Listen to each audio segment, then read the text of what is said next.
So what happens when the AI we all know, the one on our screens, actually gets a body and steps into our world? For designers, this isn't just some new trend, it is the next great frontier. Let's dive into what's being called physical AI. For years, AI has kind of been like this ghost in the machine, right? It's this brilliant intelligence made of pure data, a powerful mind trapped behind glass, just churning out text and images. We get to see the stuff it creates, but we never, ever interact with the creator itself. But that's all changing. Right now, the intelligence we've gotten so used to is finally getting a body. So what happens when that mind learns how to interact with our physical world? To pick things up, to actually look at us, and yeah, even to touch back. Okay, so to really get our heads around where we're going, we've got to first take a quick look at where we are right now. So just think about the AI you use pretty much every day. It's basically a super powerful engine of code, right? And it lives entirely inside our computers. It's like the magician behind the curtain. It creates all this amazing stuff we can see and read, but it's an entity you can never, actually shake hands with. All right, now, here's where everything, and I mean everything, changes. AI is finally stepping out from behind that screen. And this right here, this lays out the whole transformation perfectly. We're moving from an AI that's just screen-based to one that's, embodied. It has a body. So instead of just data and code, we're talking about sensors and actuators, a real physical form. The results aren't just digital files anymore, they're actual autonomous actions in the real world. This isn't about following a simple command, nope. This is about high-level learning and real, genuine interaction. So this leads us to a really crucial new term, physical intelligence. What is it? Well, it's the ability for an AI with a body to actually perceive its environment through sensors and then act on its own. It's about truly finally connecting its digital brain to a physical body.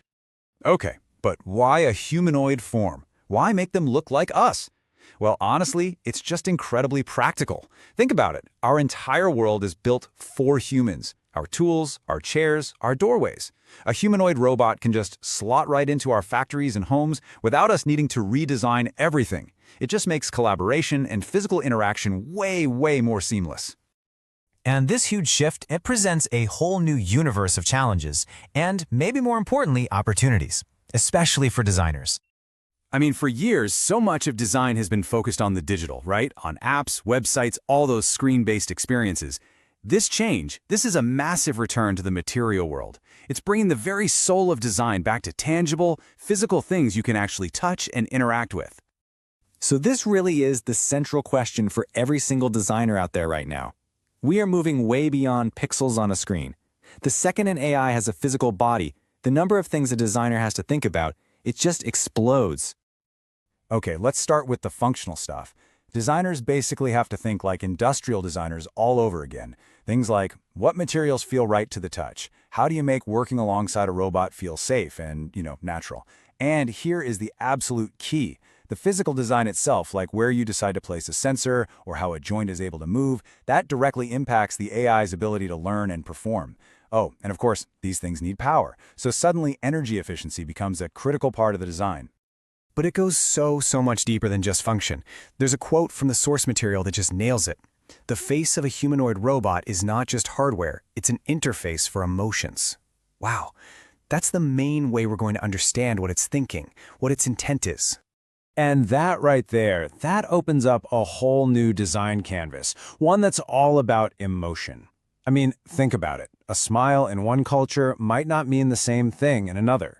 So designers have to think about social norms, the psychological bond we as humans might form with these things, and of course, the huge ethical questions that pop up when you start programming something to express emotion. What this all means is that design itself is expanding. We're stepping into an era of what some are calling relational aesthetics. The goal isn't just to make something that works well or looks beautiful anymore. No. Now it's about the complex social relationship we're going to form with an intelligent entity.